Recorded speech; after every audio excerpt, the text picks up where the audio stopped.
through appetite. In 1 SM 268, paragraph 5, it says here, Satan had been at war with the government of God since he first rebelled. His success in tempting Adam and Eve in Eden and introducing sin into the world had emboldened this foe, and he had proudly boasted to the heavenly angels that when Christ should appear, taking man's nature, he would be weaker than himself and he would overcome him by his power. He exulted that Adam and Eve in Eden could not resist his insinuations when he appealed to their appetite. The inhabitants of the old world he overcame in the same manner through the indulgence of lustful appetite and corrupt passions. So Satan really is successful in using human appetite to tempt us into committing sins. Since he won against Adam and Eve, he has always been winning with most of the people on earth. Through the gratification of appetite, he had overthrown the Israelites. We can remember why only 2 of the men from Egypt were able to enter Canaan. And most of the time, it is because of appetite. The Israelites fell because of appetite. Satan boasted that the Son of God himself, who was with Moses and Joshua, was not able to resist his power and led the favored people of his choice to Canaan. For nearly all who left Egypt died in the wilderness. Also, the meek man Moses, he had tempted to take to himself glory which God claimed. David and Solomon, who had been specially favored of God, he had induced through the indulgence of appetite and passion to incur God's displeasure. And he boasted that he could yet succeed in thwarting the purpose of God in the salvation of man through Jesus Christ. So, even the people of God, even those who we know, was finally able to overcome Satan, they still fell through the indulgence of appetite. Especially Solomon, the wisest man who ever lived on earth, he fell through the indulgence of appetite and passion. So, it is not a small thing. Our appetite is not something easy to handle. Satan comes to man as he came to Christ with his overpowering temptations to indulge appetite. He well knows his power to overcome man upon this point. He overcame Adam and Eve in Eden upon appetite, and they lost their blissful home. What accumulated misery and crime have filled our world in consequence of the fall of Adam. Entire cities have been blotted from the face of the earth. So, this is talking about Sodom and Gomorrah. One of the main causes of the wickedness of those cities is indulgence of appetite. Entire cities have been blotted from the face of the earth because of the debasing crimes and revolting iniquity that made them a blot upon the universe. Indulgence of appetite was the foundation of all their sins. So, it is because of the indulgence of appetite that sin began here on earth. So, we we can say that it really is the foundation of all the sins in the earth. The appetite, indulgence of appetite. Through appetite, Satan controlled the mind and being.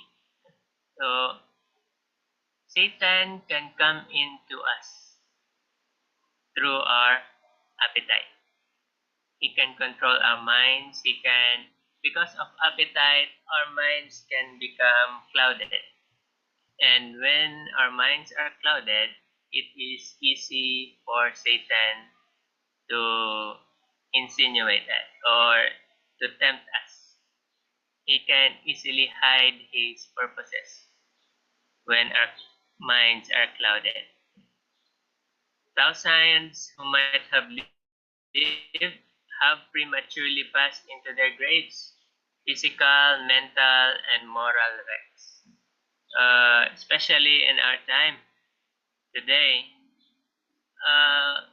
it has the diseases of the old age people has become normal for the younger years in our time.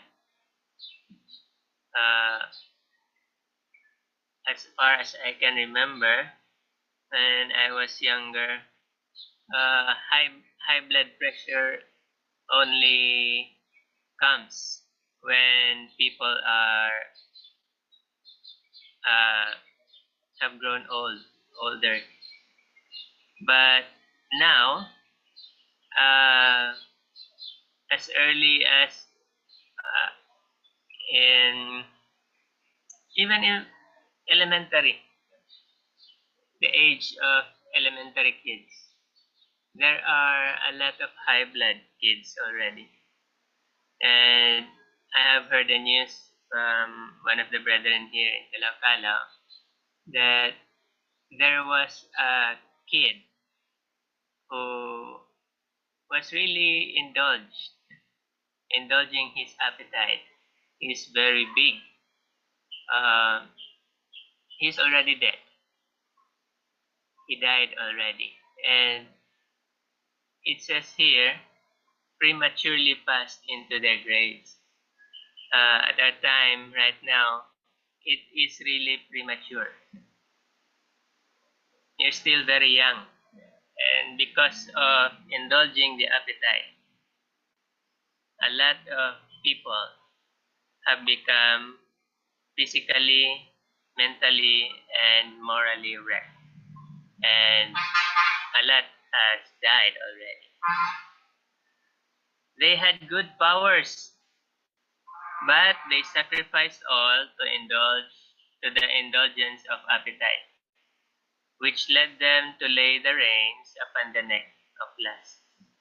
So, if we give uh, give loose rein to our appetite, then it will enslave us.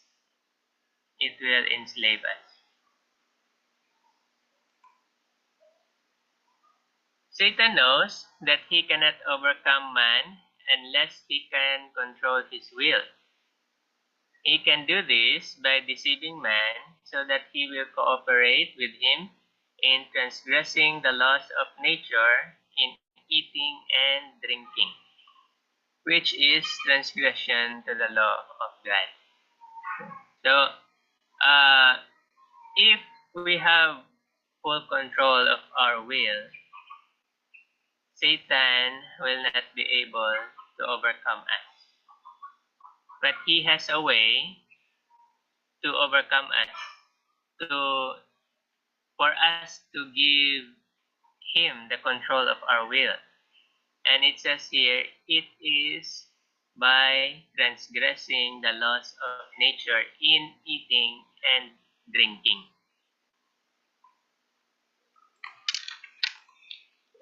So, if we transgress the law of nature in eating and drinking, it simply means we are giving Satan our will, the control of our will. We are making him our master. And in reality, it is a transgression of the law of God.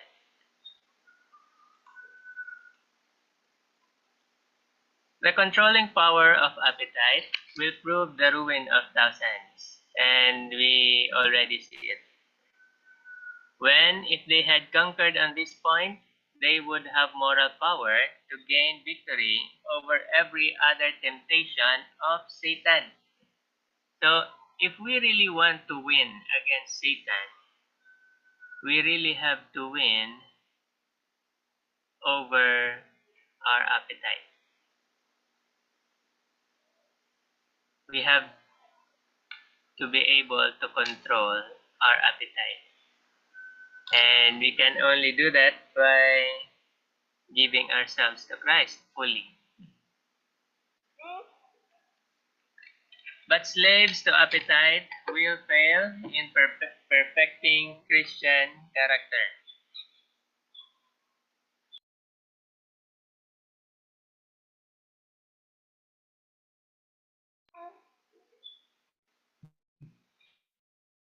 So, we all know that there is only one treasure that we can take to heaven. And Christ said that if we want to go to heaven, we should be perfect. We must reach the perfection that God has established for us to reach. But if we are a slave to appetite, it says here, we will fail of reaching that perfection of character.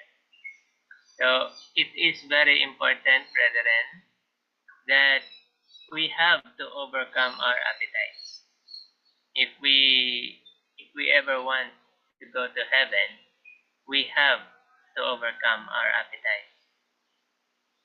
The continual transgression of man for 6,000 years has brought sickness, pain, and death as its fruits.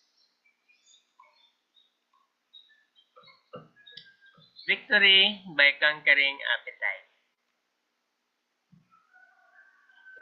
Christ began the work of redemption just where the ruin began. His first test was on the same point where Adam failed. It was through temptations addressed to the appetite that Satan had overcome a large portion of the human race, and his success had made him feel that the control of this fallen planet was in his hands. But in Christ, he found one who was able to resist him, and he left the field of battle a conquered foe. Jesus says, "He hath nothing in me." John 14:30. His victory is an assurance that we too may come off victors in our conflicts with the enemy.